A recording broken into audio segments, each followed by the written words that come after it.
Amen. So, purihin ang Diyos. Yes, so, nung nalaman kong walang service, sabi ko ba, mukhang kung kinaka-attend ng Sunday, walang service ha. Pero purihin po ang Diyos. Amen?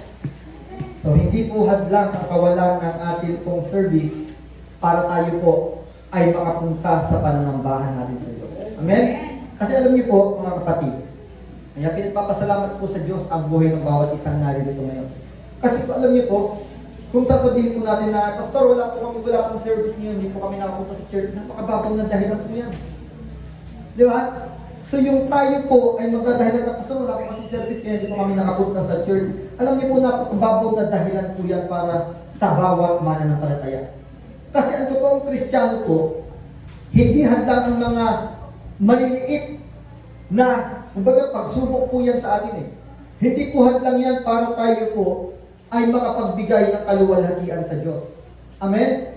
Kasi alam niyo po, pagka naging dahilan po natin yan, pwede pong gamitin lagi ng kaaway sa atin yan every Sunday. Tama ho ba? Eh kasi nakita ng kaaway, wait, alam ko na, eto pala ang kahinaan mo ha.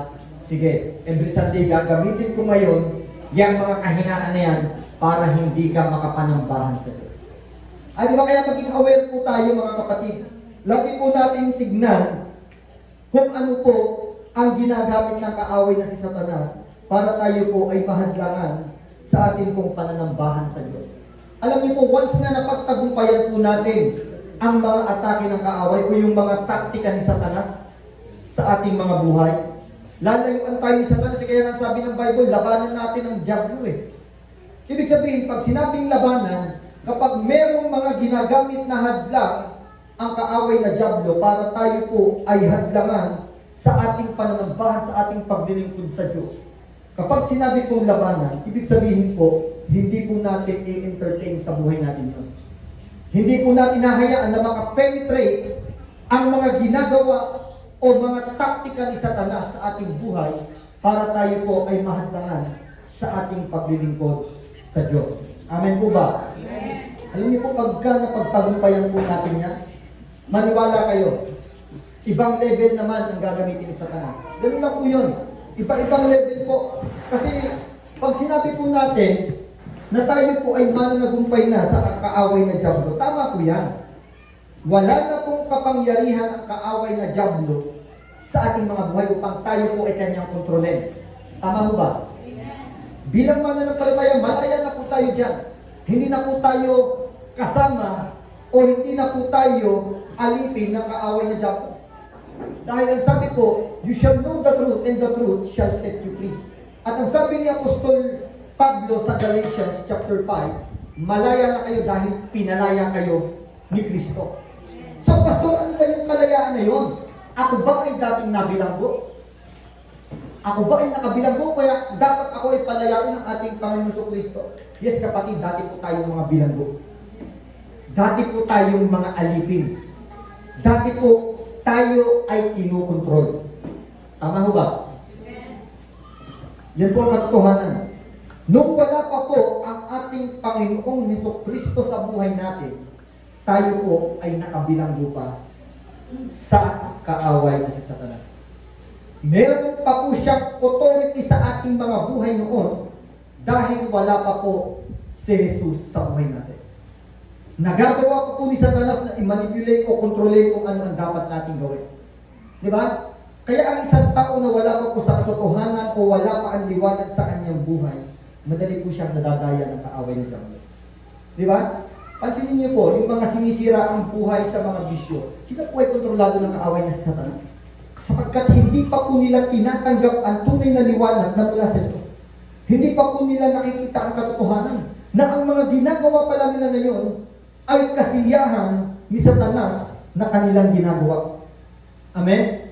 Subalit nung tumanggap po tayo ng katotohanan ng liwanag dahil sa ating Panginoon Kristo, naging hayag po sa atin ang pandaraya o ang pagkilos ni Satanas sa ating buhay. Amen? Now, tignan po natin. Tayo po ay mga mananagumpay na. At ang sabi, wala na pong kapangyarihan si Satanas sa ating buhay. Eh, Pastor, bakit sa maraming Kristiyano, minsan nakakakilos pa? Diba? wala na pong kapangyarihan, pero si Satanas laging may inihahain na tukso o kung anong bagay para tayo po ay hadlangan sa ating paglilingkod sa Diyos. It's up to us na lang po kung i-grab natin ang mga tukso niya. Kasi hindi po sinabi, kasi kung sasabihin po natin na wala na kapangyarihan sa Satanas, hindi na ako mateteg. Kapatid, purihin ng Diyos kung hindi tayo natin dahil sa lakas na ibinigay ni Kristo. Pero kung sasabihin natin, hindi na mateteg, wala na kapangyarihan sa Satanas, malakas ako ngayon. Kung nagtitiwala po tayo sa lakas na meron tayo, sa tatag na meron tayo, kapatid, isang araw babagsak tayo. Pero kung nagtitiwala tayo na kaya wala nang kapangyarihan sa atin si Satanas, sapagkat si Jesucristo na ang siyang Panginoon ng ating mga buhay, kapatid, mananatili tayong matibay. Amen? Dahil ang Panginoon natin o ang nangunguna na sa ating buhay ay ang tao na nagtagumpay kay Satanas. Siya kasi ang nagtagumpay, hindi naman talaga tayo Kasama lang tayo ni Jesus sa tagumpay sa diablo. Amen? Now, alam niyo po, ito tingnan natin. Wala na pong tagumpay, wala na pong kakayahan sa Satanas para tayo po ay kontrolin. Pero nakakakilos pa po siya. Do you believe? Dito sa loob ng church, kaya kumilos si Satanas. Pastor, diba, sabi natin, kapag tayo ay nagkakatito, nandiyan ang presensya ng Diyos. Ay bakit kaya kumilos si Satanas? Ibig sabihin pala, kaya niya pumasok dito sa loob ng church? Yes, kaya pong kumilos si Satanas dito sa ating kalagitnaan. Diba? So, biblical ba yan? Si Satanas kaya niya pumasok sa presensya ng Diyos. Diba? Kay Job. Ang sabi doon, siya ay lumapit sa harapan ng Diyos. Diba? Nakipag-usap pa nga siya sa Diyos, nakipag-deal pa nga siya So alam niyo po, si Satanas kaya niya kumilos sa loob ng church. Hindi natin pwede sabihin na, ay nasa loob ako ng church ngayon. Hindi makakatake ang kaaway sa akin ngayon. Diba? Alam niyo po, maging aware po tayo. Si Satanas kaya umatake sa atin kahit tayo po ay nasa loob ng church. Sa paanong paraan, Pastor? Kaya pa ba ako niyang kontrolin? Yes! Kaya tayong i-distract ni Satanas habang tayo po ay nasa loob ng church. Yung may nangangaral lang dito, tapos makipag-usap ka sa katabi mo, hindi mo pakinggan yung nagtuturo, ginagamit ni Satanas yan para i-distract ka. Hindi ba nakakakilos? Nakakakilos? Di ba? Yung tayo po sa ating ginagawang pagpupuri, yung tayo ay mahiya na magpuri, magtaas ng kamay para sa Diyos, hindi ba gawa ng kaaway na si Satanas yan? Gawa ng kaaway na si Satanas yan. Kasi nilalagyan tayo ng hiya ni Satanas para magpuri sa Diyos. Which is hindi dapat. Kaya nga sabi, we are not ashamed dapat. Hindi dapat tayo nahiya para sa Diyos. Alam niyo po, ito ang katotohanan sa mundo ngayon, mga kapatid. Tingnan po natin ang sanlibutan. O kahit isama na natin ang maraming Kristiyano ngayon. Tingnan niyo po ang katotohanan ito. Maraming Kristiyano, kapag para sa Diyos ang gagawin, o maraming tao, magkasama doon ang believer at believer. Maraming tao, mas kinakahiya po nila ang para sa Diyos. So, paano yan? Tingnan nyo, kahit Kristiyano. O kapatid, ikaw ang mag-pray sa ating pagkain ngayon. Nahihiya. Nagtuturuan. Ay, hindi ka kinakahiya yung pananalangin. Ay, pag gagawin natin yan para sa Diyos, hindi naman gagawin yan para kay Pastor, hindi naman gagawin yan para sa mga tao na kapaligid sa atin. Tingnan nyo po, nahihiya.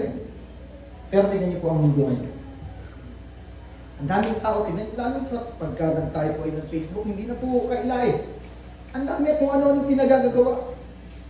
Hindi na po kinakahiya ang kanilang mga sarili para lamang sa likes at sa views ng maraming tao sa mundo. Diba? Alam niyo po yan ang katotohanan ngayon. Ang ikinakahiya po ng maraming tao ay yung hindi nila dapat ikahiya. Dahil ang ikinakahiya ng maraming tao ngayon ay ang para sa Diyos. Diba? At ang dapat nilang ikahiya o yung mga bagay na hindi kinaluludan ng Diyos, ito ang gustong gawin ng maraming tao. At dito sila mas nag-i-enjoy na gawin. Amen? So alam niyo po, napakahalaga po niya na maunawaan po natin yan. So purihin po natin ang Diyos dahil lagi po tayong napapaalahanan sa pamamagitan ng kanyang mga salita. Na tayo po, dapat ang hindi po natin kaya o ang dapat natin ipiniplease ay walang iba kundi ang Diyos. Hindi po ang ating kapwa. Hindi si pastor, hindi ang ating kapatid sa church, una dapat ang Diyos. Diba? Sa ating paglilingkod po sa Diyos, dapat ang i-please natin ang Diyos. Dapat ang maging sentro po ng ating paglilingkod ay walang iba kundi ang Diyos. Kasi kung ang sentro po ng ating paglilingkod ay hindi ang Diyos. Kapatid, maniwala ka isang araw ay maniwala ka kapatid, kung ang sentro ng paglilingkod mo ay hindi ang Diyos, isang araw susuko ka.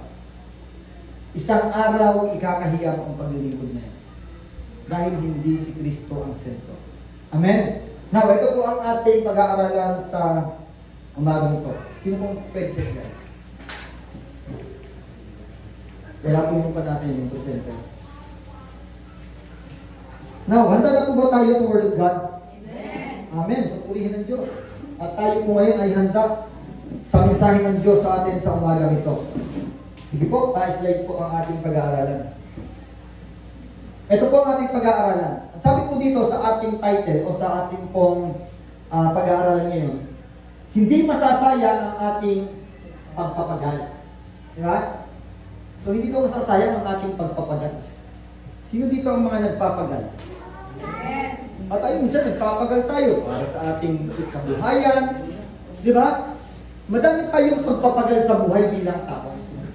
Tingnan mo sabi dito, hindi masasayang ang ating pagpapagal. Kaya lang, ang pagpapagal, ang sinabi dito, na walang sayang o talagang may kabuluhan. Di ba? Ito ba ay yung mga ginagawa nating pagpapagal para sa ating mga ikabubuti dito sa mundo o sa ating mga pangangailangan dito sa mundo? Amen. Sige po, pa-slide po. Next, pa-slide po ng ating sentrong talata sa mga. Ito po ang ating sentrong talata. Kung di ako nagkakamali, ito pong talata na ito ay naging tema natin sa ating anniversary nung nasa Pantingan pa po, no? 9th year po yata. Nung 9th year anniversary po ng ating church sa Pantingan. Bago po tayo mag-celebrate dito, doon po, at ang matatandaan ko po, ang preacher po noon ay si Bishop Joel. So, kung kayo nagdalala, hindi po doon nakasentro ang aking pangaral sa naging preaching ni Tatay Joel noon. Dahil meron pong panibagong revelasyon na binigay po sa akin ng Diyos habang ito po ay aking binabasa. Tingnan niyo po ang sabi po dito. Therefore, my beloved brothers, be steadfast, immovable, always abounding in the work of the Lord, knowing that in the Lord, your labor is not in vain. Anong sabi dito? Therefore, my beloved brothers, sino ang kinakausap dito ni Apostol Pablo? Mananampalataya. So ito lagi po natin tatandaan. Sa Bible, kapag binasa po natin ang Biblia, makikilala po natin agad dito kung sino ang kinakausap ng sumulat. Halimbawa, katulad po dito, makikita po agad natin sino ba ang kinakausap ni Apostol Pablo dito sa kanyang sulat. Di ba sabi niya dito, my beloved brothers. Brothers and sisters. Sa ibang version po kasi, brethren. Mga kapatid. Ang sabi niya, tingnan niyo po, dito sa Tagalog ko babasahin, MBB version. Ang sabi po dito, kaya nga mga minamahal kong kapatid, at si Apostol Pablo o kahit ang mga apostol, kapag sinabi po nilang kapatid, itinuturing po nila na ito ay mananampalataya at kapatid nila kay Kristo. Hindi kapatid biologically, kundi kapatid kay Kristo o sa pananampalataya. Kaya ang tinutukoy o kinakausap po ni Apostol Pablo sa kaniyang sulat dito sa Corinthians chapter 15 ay walang iba kundi ang mga mananampalataya. Sa panahon natin ngayon, ang talata po na ito o tayo po ay kinakausap ng talata na ito bilang mga Kristiyano at hindi unbeliever. Amen?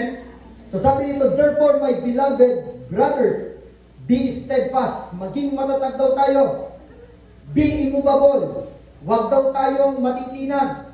At sabi dito, always abounding in the work of the Lord. Ano daw?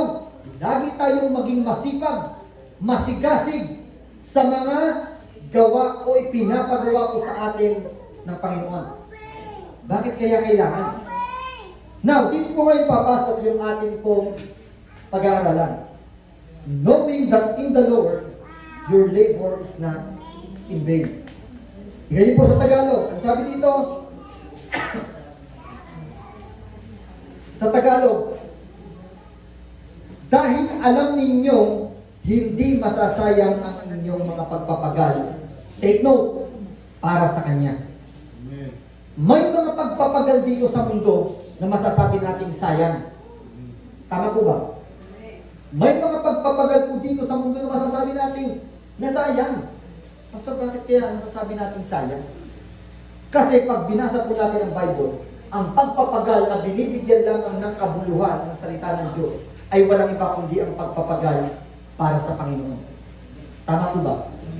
Kapag ang pagpapagal po na ating ginagawa o yung pag-labor, yung labor na ito na tinutukoy, ay para sa Diyos, kapatid, tinitiyak ng Biblia na iyan ay hindi masasayang. Walang pagkasayang ang ating pagpapagal kung iyan ay pagpapagal na ginagawa natin para sa Panginoon. Now, mamaya, titignan po natin yan. Ano ba yung sinasabing pagpapagal na yan? Kasi maraming tao na masyadong mababaw ang pagkaunawa dyan sa word na labor na yan o yung pagpapagal po na yan. Mamaya, bibigyan po natin ng mas malalim pa po o konting lalim lang naman po para mas maunawaan po natin ang tinutukoy po sa talata na yan. Now, tingnan niyo po, babasahin po muli natin. Sabi nito, therefore. Amen? So, alam niyo po ba mga kapatid, na ang talatang ito, o yung kawiunihang talata na ito ng 1 Corinthians chapter 15, ay pinaka-conclusion na ng buong chapter. Yes po. Yan na po ang pinaka-conclusion ng buong 1 Corinthians chapter 15. Amen? Tignan niyo po, sabi dito, therefore. So ito po ang dapat natin laging tatandaan. Madalas na ituturo na po namin ito nila pastor.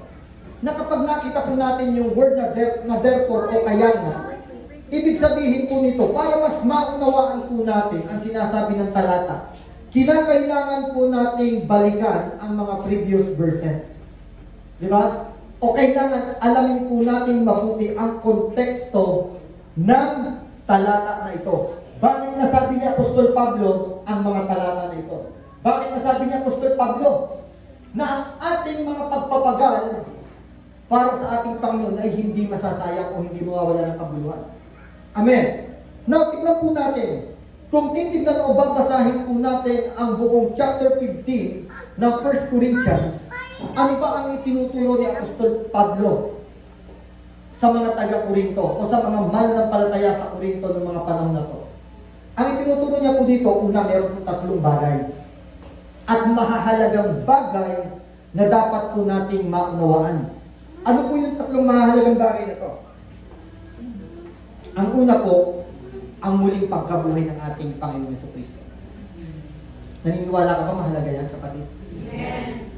Do you believe na ang resurrection ay napakahalaga lalo sa buhay nating mga mananampalataya ngayon? O kahit hindi ngayon, lalo sa buhay ng lahat ng mananampalataya. Amen? Napakahalaga po niyan. May tatlong mahalagang bagay na itinuro po si Apostol Pablo sa mga mananampalataya dito sa unang Korinto. Una, ang muling pagkabuhay ng ating Panginoong Jesucristo. At napakahalaga po niyan sa ating mga buhay. Lalo po sa ating paglakad bilang mga mananampalataya. Pa-slide po. Tignan niyo po.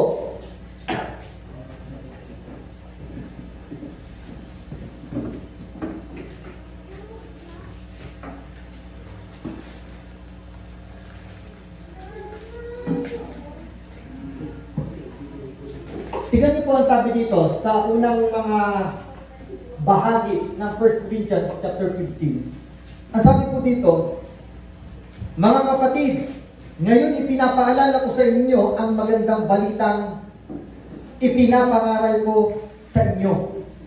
Ang sabi ni Apostol Pablo, inirinimaid niya ngayon sa mga mananampalataya sa Korinto yung ebanghelyo o yung gospel na minsan niya lang naituro.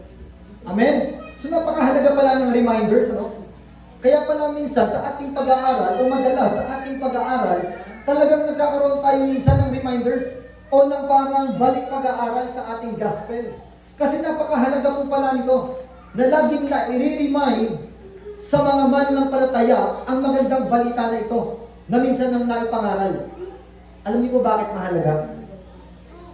Marami pong tao ngayon, pag isang beses, dalawang beses lamang nilang narinig, nakakalimutan na. Na-experience po namin yan. Nung kami po ay nagturo dito sa Olongapo Jail, nung napasama po ako doon sa, ano ba doon, nakalimutan ko tuloy yun sa mga mga prisoners. Ang itinuturo po namin doon ay gospel. At may chart po kami ibinibigay, may activity. Ngayon, katuturo lang po namin ng gospel. After po ng pagtuturo ng gospel, may activity. Tapos after ng activity, mayroong mga question and answer. Alam niyo po, nung sa question and answer, dito natin makikita na kahit karirinig katuturo lang pala talaga sa tao, madali nilang nakakalimutan. Katuturo lang po ng gospel, nung nagkaroon po ng question and answer, nakalimutan na po agad nila. Kaya napakahalaga talaga na inire-remind o pinapaalala muli sa bawat mananampalataya ang gospel. Di ba? Sino po dito magsasabi ako, Pastor, kahit hindi i-remind sa akin yan, kapado-kapado ko yan, kaya ko nga i-share yan dyan sa labasan. Di ba? So kaya napakahalaga po pala. Minsan sasabihin natin, nako, salvation na naman ang preaching ni Pastor. Alam ko na yan. Di ba? So alam niyo po, huwag kayong magmamalaki sa salita ng Diyos. Dahil minsan, maaaring alam mo yan, pero meron palang hindi nakakaalam. Na kailangan palang paalalahanan. Amen? So kaya napakahalaga po na ang mga pag-aaral po pala ay nai-remind sa atin. Kasi mismo si Apostol Pablo, sabi niya dito, ipinapaalala ko sa inyo o nire-remind ko sa inyo ang magandang balitang ipinangaral ko na sa inyo. Ano daw yung magandang balita na yun? Sino nakakaalam dito ng magandang balita? Sino nakakaalam ng mensahe ng magandang balita? Di ba? So kailangan tayo bilang mga mananampalataya, talagang alam po natin ang nilalaman ng gospel, ebanghelyo o ng mabuting balita. Napakahalaga po niyan. Hindi po pwedeng hindi malaman yan ng isang mananampalataya. Now, tignan niyo po. Sabi dito, iyan ang magandang balitang inyong tinanggap at naging saligan ng inyong pananampalataya. Yung gospel po pala na ito ay saligan ng ating pananampalataya. Amen? Now, diretso po natin. Sabi dito, naligtas kayo sa pamamagitan nito. At Pastor, yung magandang balita pala ang nagligtas sa akin. Amen? Do you believe na kaya ka may kaligtasan ngayon ay dahil sa mabuting balita o magandang balita? Pastor, si Jesus ang nagligtas sa akin eh. Di ba? So alam niyo po, pagka hindi talaga natin naunawa ang mabuti itong gospel na to, medyo mag-iisip tayo mabuti. Pastor, si Jesus ang nagligtas sa akin. Bakit sasabihin ko ngayon yung mabuting balita? Now, ngayon, titignan natin, sino ba ang sentro ng mabuting balita? Amen? So kaya sabi dito, naligtas kayo sa pamamagitan nito. Naligtas daw tayo sa pamamagitan ng mabuting balita. Kung matatag ninyong pinanghahawakan ang salitang ipinapangaral ko sa inyo, maliban na lamang kung walang kabuluhan ang inyong pagsampalataya. So magkakaroon lamang pala ng kabuluhan sa atin ang tinatawag na ebanghelyo o mabuting balita kung ito daw po ay matatag po nating pinanghahawakan. Pero kung ito po ay binabaliwala natin, hindi natin inuunawa, wala tayong pakialam dito sa ebanghelyo, basta ako narinig na okay na yan. Kapatid, mawawala ng kabuluhan ng ebanghelyo sa atin.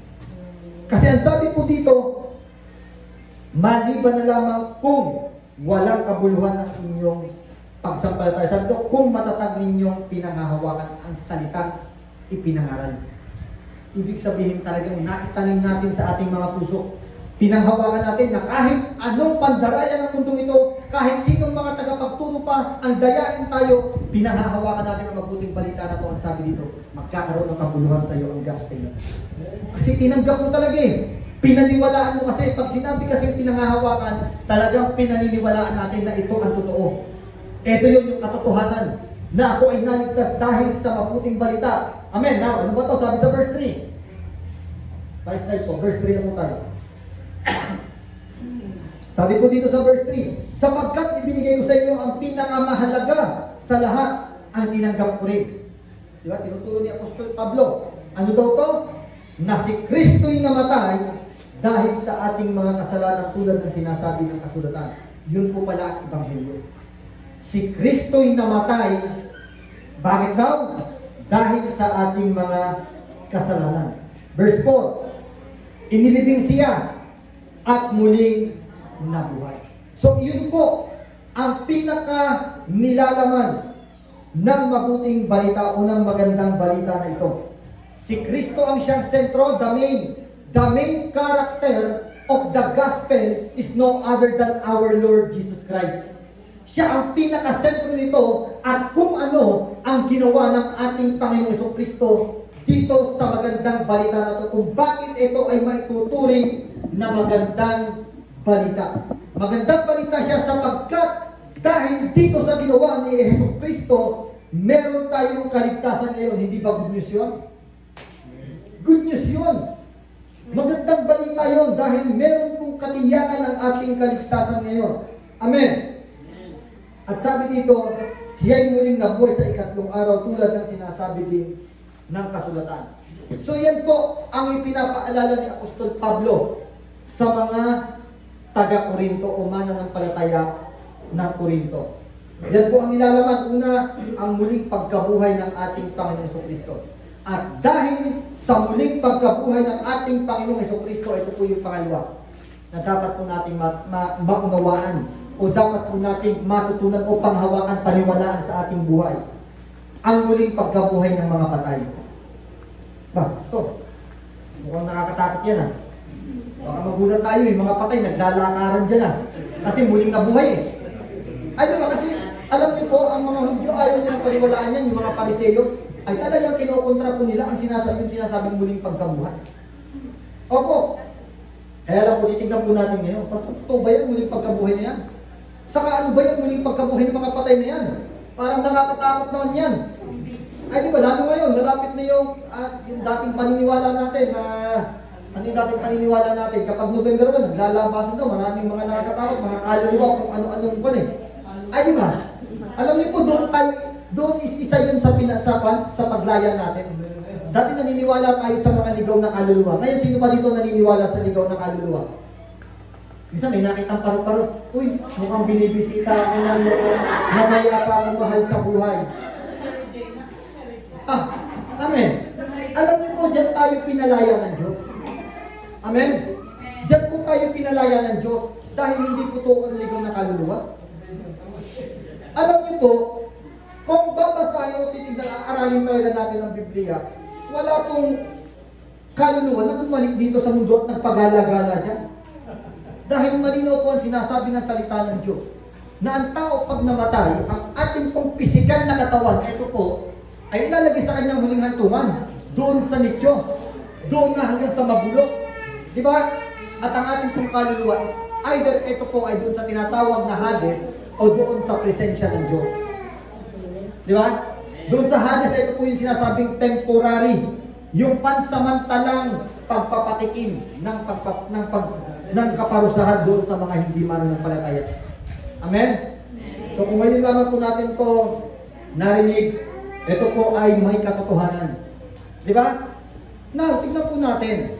Ang sabi po dito, yung muling pagkabuhay ng mga patay, hindi po yung sa panahon natin ngayon, makikita natin magbabangonan ang mga patay sa nicho o sa simenteryo at magpapagala-gala po dito. So hindi po yan. Dahil iba po ang tinutukoy dito. Amen? Now, tignan niyo po, slide. Tignan niyo po. Sabi dito, dito pa rin po tayo sa 1 Corinthians chapter 15 kasi ang tinitignan po natin dito ay yung konteksto ng ating pong sentrong talata. Di ba? Sentrong talata natin, yung chapter 50, verse 58. Tinitignan po natin kung bakit nasabi ni Apostol Pablo na your labor in the Lord is not in vain.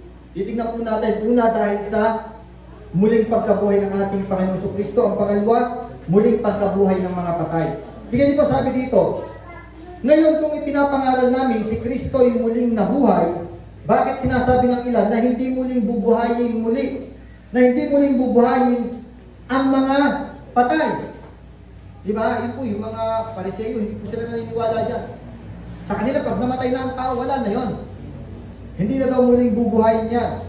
Now, kung totoo iyan, lilitaw na hindi muling binuhay si Kristo. Ay kasi si Kristo, di ba, namatay, naniwala tayo, totoo po ang kanyang pagkamatay. Ay kung hindi totoo ang muling pagkabuhay, ay di dapat si Kristo hindi rin siya muling binuhay. Kung hindi po natin paniniwalaan na sa mga darating na panahon, mamatay man ang ating pisikal na katawan, at ito po, o hindi natin paniniwalaan na tayo po ay muling bubuhayin ng Diyos, kapatid, parang sinabi na rin natin na hindi muling nabuhay si Kristo. Amen.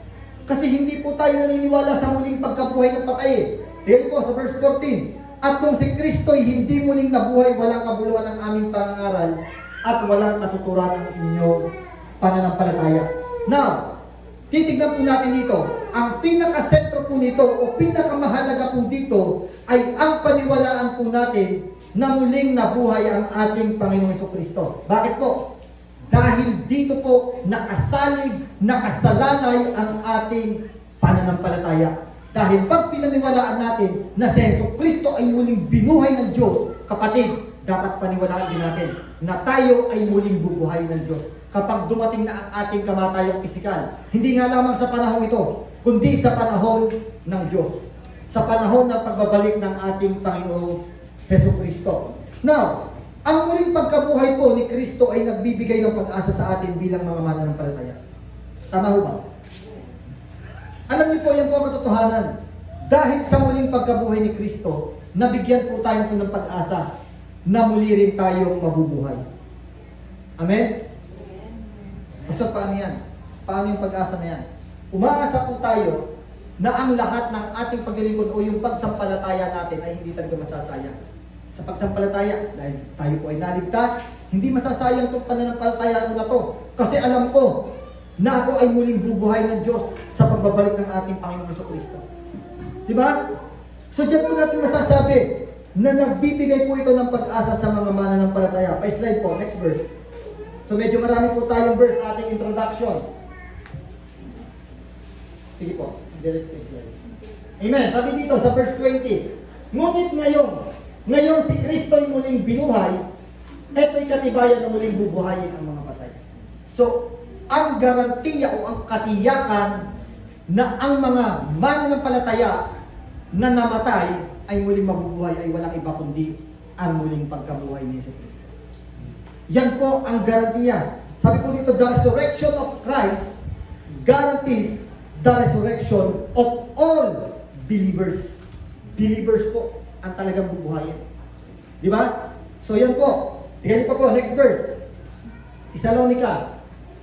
Sabi dito sa Thessalonica, dahil naniniwala tayong si Kristo ay namatay at muling nabuhay, naniniwala din tayong bubuhay ng Diyos upang isama kay Jesus ang lahat ng namatay na sumasampalataya sa Kanya. Take note, sumasampalataya sa Kanya. Hindi lahat ng tao, kundi yun lamang lahat ng sumasampalataya kay Kristo. Amen? So yun po yung dalawang nilalaman po. Muling pagkabuhay ni Kristo at muling pagkabuhay ng mga patay. Amen? Now, Pastor, paano yun? Anong klaseng katawan ang meron tayo kapag muli tayong binuhay ay kung bulok na sa sementeryo? Diba? Tapos muli tayong bubuhayin. Eh di nakakawa na, bulok na yung katawan natin nun. Tignan niyo po, ano bang uri ng katawan sa muling pagkabuhay? Ganito ba pisikal na katawan na katulad ng katawan natin ngayon? Ganito ba katawan ang ibibigay sa atin ng Diyos? Alam niyo po mga kapatid, ito ang dapat nating makita o dapat nating maunawaan. Mayroon pong inihandang katawan ang Diyos sa kanyang mga mananampalataya sa sandaling ito ay kanyang buhayin. At ang katawan na inihanda po ng Diyos ay hindi yung katulad ng katawan natin ngayon na nabubulok. Hindi yung katulad ng katawan natin ngayon na dumaranas ng maraming kasakitan. Hindi yung katulad ng katawan natin ngayon na maraming pang kapintasan. Dahil maluwalhati po ang katawan na inihanda ng Diyos sa kanyang mga mananampalataya.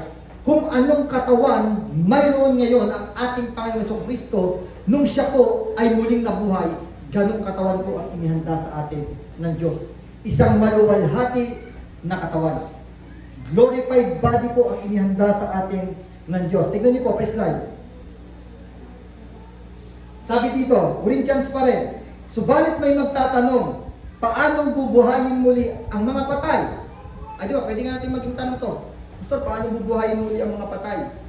Yan po ay dahil sa kapangyarihan po ng Diyos. Hindi na po natin alam kung paano, basta alam po natin ay bubuhayin ang mga namatay na mananampalataya, sila ay bubuhayin ng kapangyarihan ng Diyos sa pagbabalik ng ating Panginoon Jesucristo. Di ba?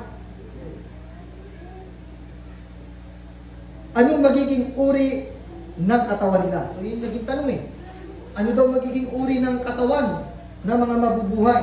So yun po ang dapat nating malaman, na ang uri ng ating katawan sa ating muling pagkabuhay kapag dumating na po ang ating Panginoon Jesucristo ay hindi na ang katawan na meron tayo ngayon o yung uri, klase ng katawan na meron tayo ngayon. Next verse po. 1 Corinthians pa rin po, chapter 15, verse 51 to 53. Ito po, sinasabi dito, isang hiwaga ang sinasabi ko sa inyo, hindi lahat tayo'y mamamatay, ngunit lahat tayo'y babaguhin. Yan, sabi, hiwaga daw eh.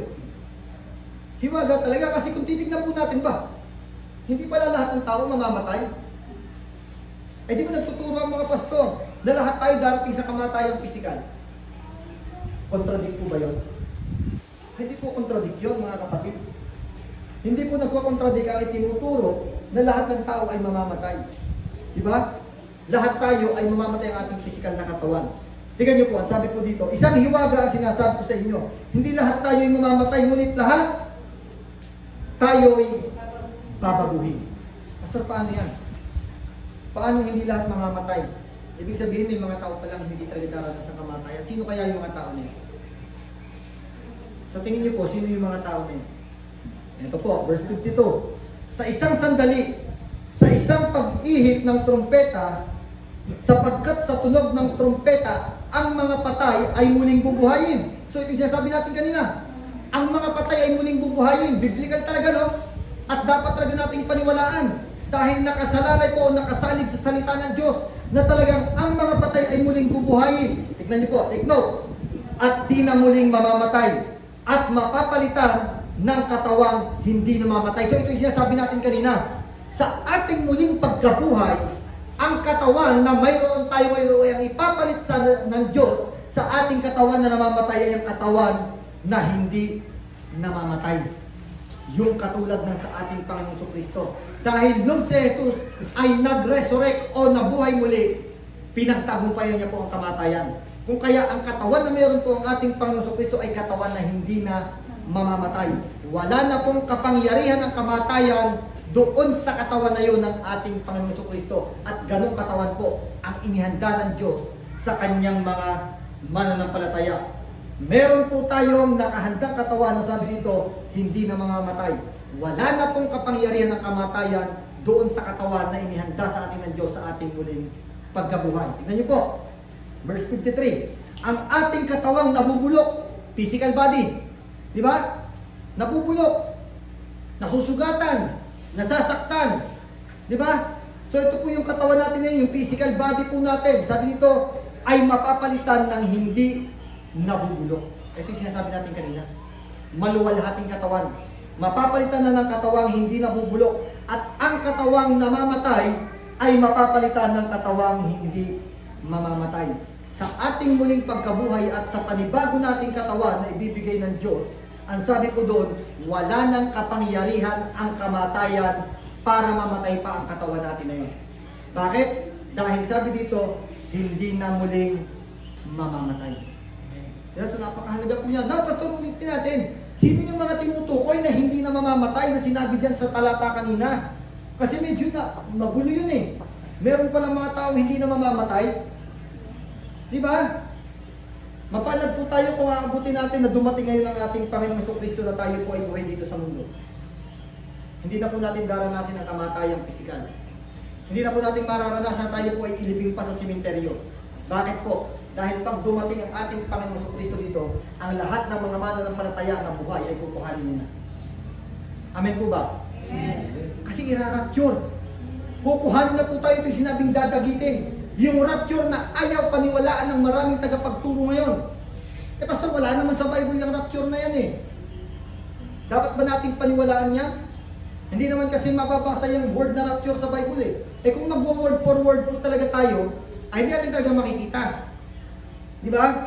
So alam niyo po, ang mga tao na hindi na makakadanas ng kamatayang pisikal ay walang iba, kundi ang mga tao o ang mga mananampalataya na aabutan ng pagdating ng ating Panginoong Jesucristo.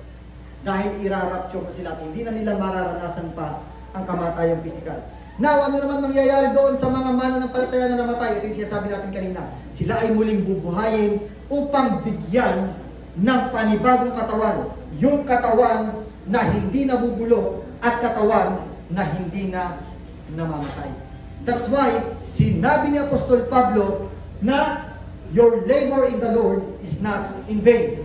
Dahil doon, sinabi ni Apostol Pablo na ang lahat ng pagpapagal natin ay hindi masasayang. Ang pananampalataya natin ay hindi masasayang. Dahil may ipinangako po ang Diyos na tayo ay muli ring mabubuhay. Bakit? Anong katibayan? Dahil si Jesucristo ay muling nabuhay. Ngayon, balik po tayo sa ating sentrong talata. Ang sabi dito, your labor in the Lord is not in vain. O hindi masasayang ang inyong pagpapagal para sa Kanya. Bakit kaya hindi ko masasayang? Ito siya sabi natin kanina eh. Maraming pagpapagal masasayang. Halimbawa tayo, sobrang nagpagal tayo sa trabaho. Sobrang pinagod natin ang ating katawan para sa mga pangangailangan natin dito sa mundo. At the end of the day, pansinin natin, lahat ng ating pinagpagura nawawala din. Lumilipas din. Hindi ba natin masasabing sayang? Pastor, nagamit ko naman. Di ba? Kasi titignan natin dito, na natili ba sa iyo yan? Na nung pinagpagalan mo yan, hindi na ba nawala sa iyo yan? Napanghawakan mo ba yan? Hindi ba yan magiging dahilan para ikaw ay mamatay? Mawawala ba? Kumbaga magagamit mo ba yan para makatakas ka sa kamatayan? Hindi rin naman eh. Ibig sabihin, ang lahat ng pagpapagal dito sa mundo ay walang kabuluhan. Di ba? Si Solomon, nakita niya yan eh. Walang kabuluhan. Dahil malinaw ang sinasabi ng Bible, ang pagpapagal na magkakaroon lamang ng kabuluhan ay walang iba kundi ang pagpapagal para sa Panginoon. Amen. No, basta bakit hindi masasayang? Bakit hindi masasayang ang pagpapagal na yan para sa Panginoon? Anong dahilan? Unang-una, dahil kasi sa Panginoon yan. Dahil nagpagal ka para sa Panginoon. Amen. Nagpagal ka doon sa may kakayahang magbigay ng kailangan mo.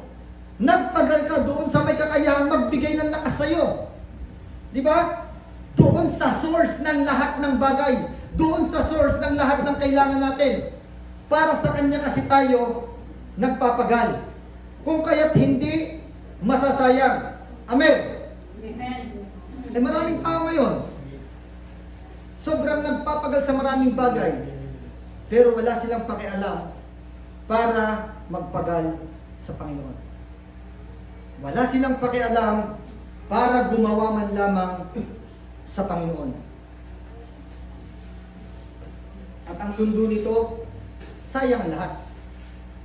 Kasi isang pagpapagal lamang ang tinutukoy ng salita ng Diyos na hindi masasayang. At iyan ay ang pagpapagal mo para sa Panginoon.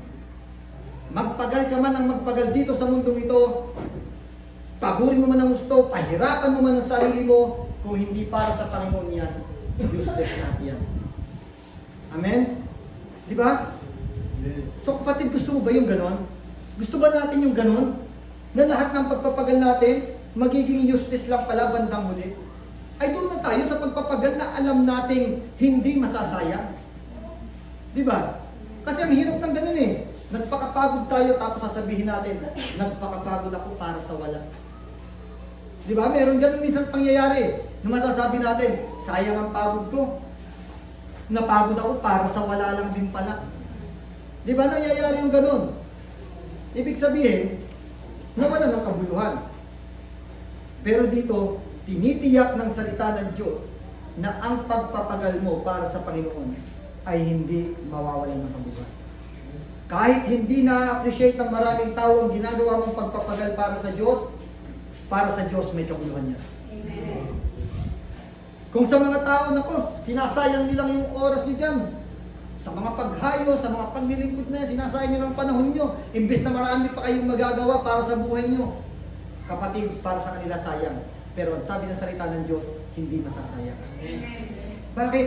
Kasi para sa Diyos. Now, tignan po natin to. Maging maingat din po tayo dito.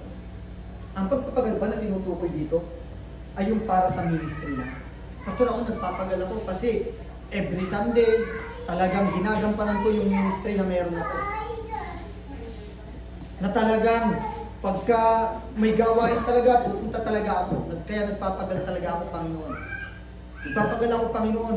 Ginagawa ko yan, Panginoon. Now, yun ba yung pagpapagal? Pastor, ako nagpapagal every Sunday, nasa church ako. Nagpapagal din ako nun eh. Ganun ba yun? So, hindi po yun ang tunay na pagpapagal. Ang pagpapagal po na tinutukoy dito ay hindi lamang yun. Yung tayo ay nasa church every Sunday, yung tayo ay present every Bible study. Although maganda. Kasi baka isipin natin, hindi naman pala yun. Hindi na pala ako mag-church. Hindi na rin pala ako attend ng Bible study kasi hindi naman pala yun yung pagpapagal na sinasabing hindi mawawala ng kabuluhan. Alam niyo po, as a believers, yan ay buhay natin kasi kaya ginagawa natin. Pero iba yung sinasabing pagpapagal talaga. Nakukuha po natin? Yung mga ginagawa po natin para sa Diyos, pag-attend sa church, sa mga Bible study, paglilingkod dito sa ministry na meron tayo, yan po kasi ay parte ng tinanggap nating buhay para sa Diyos. Amen? Now, tignan po natin, ano yung pagpapagal na tinutukoy dito? Ang pagpapagal po na tinutukoy dito ay yung magagawa po nating magsakripisyo talaga para sa Diyos. Kapatid, may naisakripisyo na ba tayo para sa Diyos? Di ba? Kasi pagka sinabing pagpapagal, malalim na po ito ng pagpapagal. Nagkaroon na ba tayo ng sakripisyo talaga para sa Diyos? Kasi ang sakripisyo ngayon, matahin nga kami kasi walang service eh. Yung ba yun? So hindi po yun. Natural lang po sa atin na talagang pagdating ng ganyan ay magsasakripisyo tayo ng dahil kay Lord din naman ang gagaling ang lahat. So iba pong pagpapagal at hindi ganyang pagpapagal lamang na napakababaw. Dahil ang pagpapagal po dito ay yung nagagawa po nating iisang tabi ang ating mga personal na kagustuhan para sa Diyos. Yan po yung pagpapagal. May mga personal tayong kagustuhan, mga personal na pangarap na isusuko natin lahat para sa Diyos. Yan po ang sinabing hindi masasayang. Salvation nasa atin na eh. Pastor, okay na yun, saved naman na ako. Eh paano naman yung gusto pang ibigay sa inyo ng Diyos?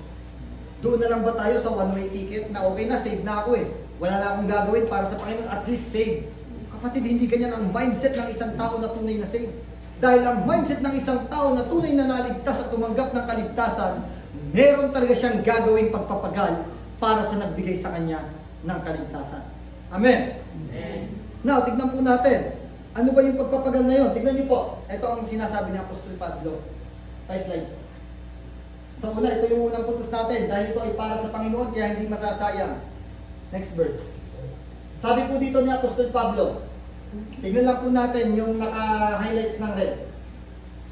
Sabi dito, walang araw na di ako nabibingit sa kamatayan. Yan po ang sakripisyo na ginagawa niya.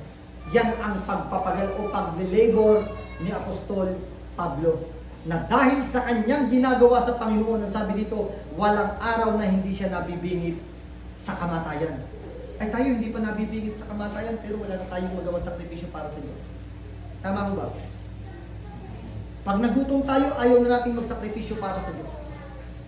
Pagka nasaktan tayo ng kaunti, ayaw na natin magsakripisyo para sa Diyos. Pero ang sabi ni Apostol Pablo, walang araw na di ako nabibingit sa kamatayan. Bakit siya nabibingit? Dahil sa kanyang ginagawa para sa ating Panginoon.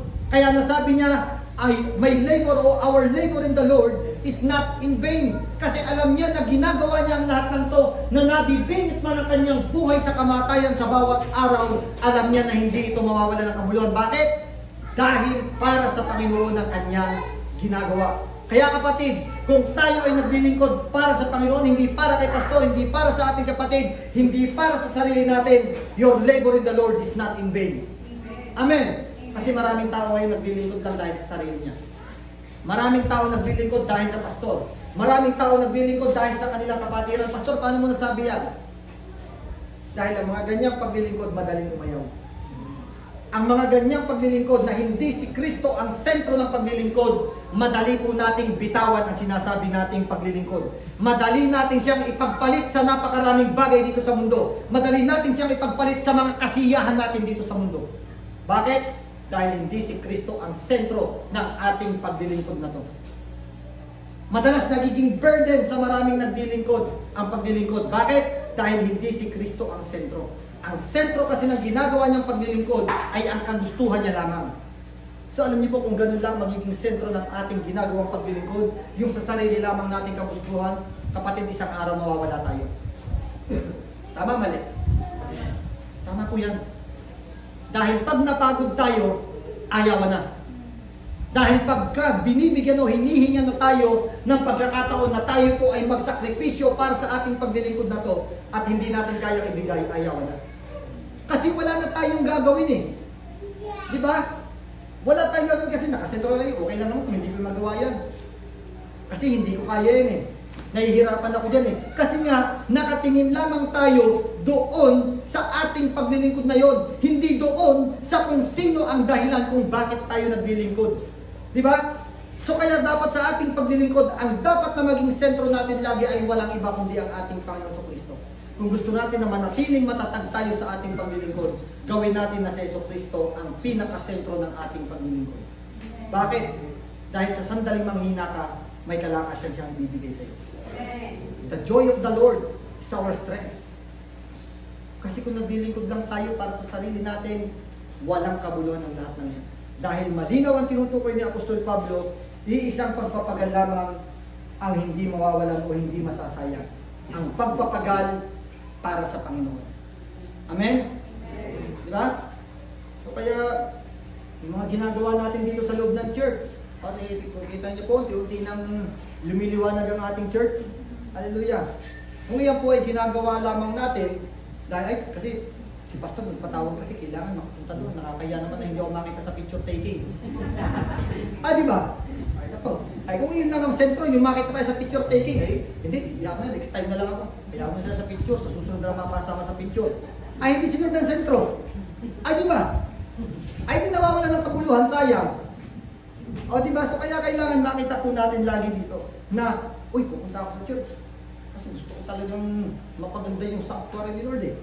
Gusto ko talaga na maging kabahagi lagi ako sa mga ginagawa para sa Panginoon. Kasi hindi naman po para kay pastor to, para maging maayos ang church natin eh. Unang-una, ito po ay para sa Diyos. Di ba? Ngayon, pagka napaayos po natin ito, sino po ba masisiyahan? Una ang Diyos, pangalawa tayo. Makikita natin yung ganda na ng church natin ah. Talagang lumiliwanag na. Pag nakompleto yung kisame nito, pag nagkantahan yung worship team, talagang mga angelic voice na yun. Kasi umi-echo eh. Di ba?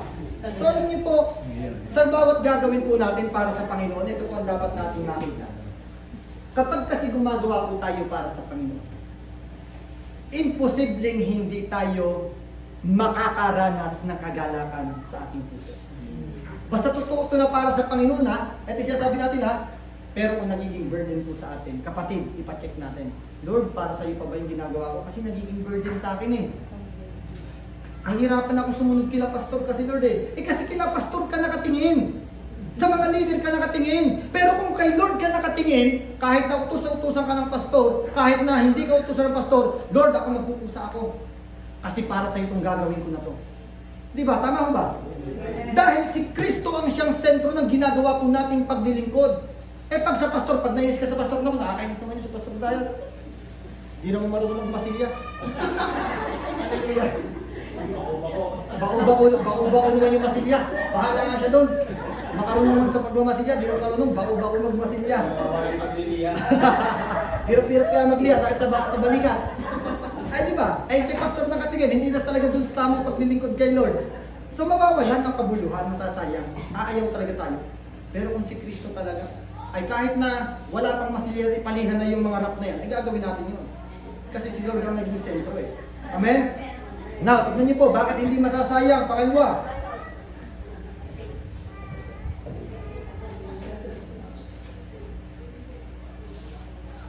Tignan niyo po, pangalawa, bakit daw hindi masasayang? Next slide po.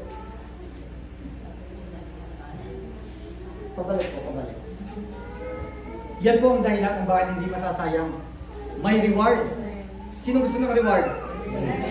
Lahat tayo gusto natin ng rewards. Walang magsasabi sa atin dito, ako pastor, ayoko ng reward. Ako pastor, ayoko ng reward. Di ba walang magsasabi, taas dito yung kamay na magsasabi, ako pastor, ayoko ng reward. Sinong ayaw ng reward? Di ba wala? Lahat tayo gusto natin ang reward. Now, tingnan natin. Anong reward kaya yung ibibigay sa atin?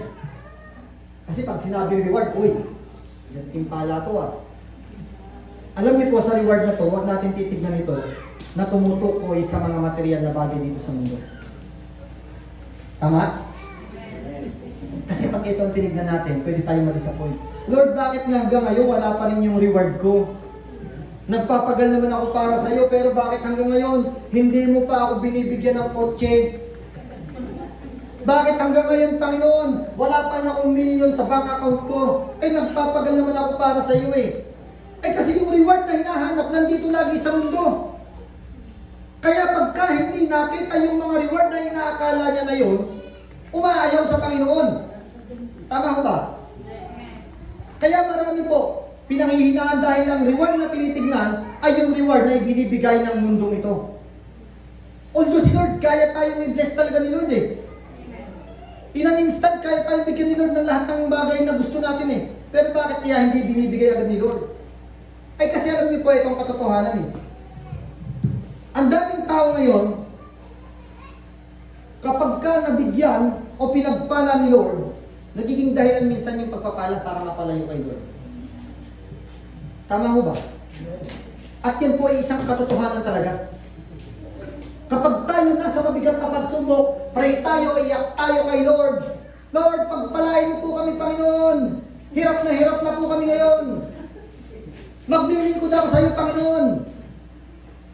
Pinagpala ni Lord. Nabigyan. Lord, alam ko maintindihan mo ko.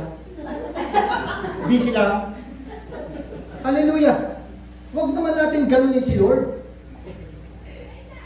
Ang nagsasabi lang lagi na ganito mga kapatid, ito dapat natin makita. No? Ang nagsasabi lang lagi na, Lord, alam ko naman kasi maintindihan mo ko. Ang nagsasabi lang niyan ay hindi yung nakakaunawa sa pamantayan ng salita ng Diyos. Kasi may ibinigay na pamantayan ng salita ng Diyos para ating sundin. Amen? Amen. Kaya huwag tayo laging sasabi, Lord, alam ko naintindihan mo. Kapatid, hindi ka naintindihan ng Diyos. Dahil may pamantayan na naibinigay ang Diyos na dapat na lang nating sundin. Amen? So alam niyo po, huwag po natin hayaan na kapag tayo po ay pinagpala ng Diyos ng mga bagay sa mundong ito, mga material na bagay na pagpapala na ating hinihingi sa Diyos, ito po ay maging dahilan para tayo ay malayo sa Kanya. Diba, nakita ka akong quotes. Sabi doon, huwag daw natin hayaan na yung answered prayer natin ay maging dahilan para tayo ay makalimot sa Diyos. Nangyayari mo ba yun? Madalas. Mas madalas nangyayari sa maraming Kristiyano ngayon, kapag tumanggap ng answered prayer, nakalimutan na yung, diba? Yung tumugon sa kanyang panalangin. So kaya kapatid, maging maingat po tayo, tinuturuan po tayo ng Diyos ngayon, at itinatama po ang ating pamumuhay bilang mananampalataya. Huwag po natin hahayaan na ang ating pong gantimpala na hinahanap ay laging dito lamang sa mundo na to. Dahil kung lagi lang nakasentro ang ating mga paningin sa gantimpala ng mundo na ito, kapatid, sayang, aayaw talaga tayo. Kaya ito yung gantimpala, tignan niyo po. Hindi kasi tao ang magbibigay sa atin ito at hindi ang mundo. Tignan niyo po, sabi dito ni Kristo, ang sabi sa salita ng Diyos, pahayag, at sinabi ni Jesus, makinig kayo. Makinig daw kayo. Diba? At sinabi ni Jesus, makinig kayo. Darating na ako. Amen. Handa ka na ba kapatid? Amen. Pag dumating ba ang ating Panginoong Jesus sa mga oras na ito, handa ba tayo? Amen. Dapat handa tayo. Walang Kristiyano dapat ang magsabing, Lord, ako hindi pa kasi ako ready. Pastor, hindi pa kasi ako ready. Kasi may hinihintay pa akong sahod. Baka may iwanan yung sahod na yun. Lord, hindi pa ako ready. Hindi pa ako ready ngayon, Panginoon. Ang dami ko pang gawain sa bahay, ang dami ko pang nilinisin. Lord, hindi pa ako ready. Bago pa yung puti ko, gagamit ko nga lang kahapon eh. Hindi ko pa na-enjoy eh. Kaya hindi pa ako ready sa pagdating mo. Di ba?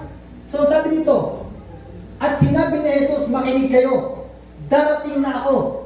Di ba? Napakatagal na sinabi ng Panginoon Jesus ito, kaya anytime talaga pwedeng dumating ang ating Panginoon Jesus. Dapat handa lagi tayo sa pagdating na to. Darating na ako. At ito po, tignan natin. Sa kanyang pagdating, dala ko ang mga gantimpalang ibibigay ko sa bawat isa ayon sa kaniyang ginawa. Kapatid, may ginawa ba tayo para kay Kristo? Kung wala tayong ginagawa para kay Kristo, huwag tayong mag-expect na tayo ay tatanggap ng gantimpala na ito na dala ng ating Panginoong Jesucristo. Dahil ang linaw na kanyang sinasabi, dala ko ang mga gantimpalang ibibigay ko sa bawat isa ayon sa kaniyang ginawa. Amen. Kasi ang gantimpala po na ito ay hindi salvation. Amen. Hindi po salvation yan. Dahil yung kaligtasan nasa atin na po yan. Hindi po natin alam kung ano ang gantimpala na yan. Pero sinisigurado ng ating Panginoong Jesucristo na sa kanyang pagdating may gantimpala ang bawat nagpapagal para sa kanya. Kasi sabi niya, ayon sa kanyang ginawa.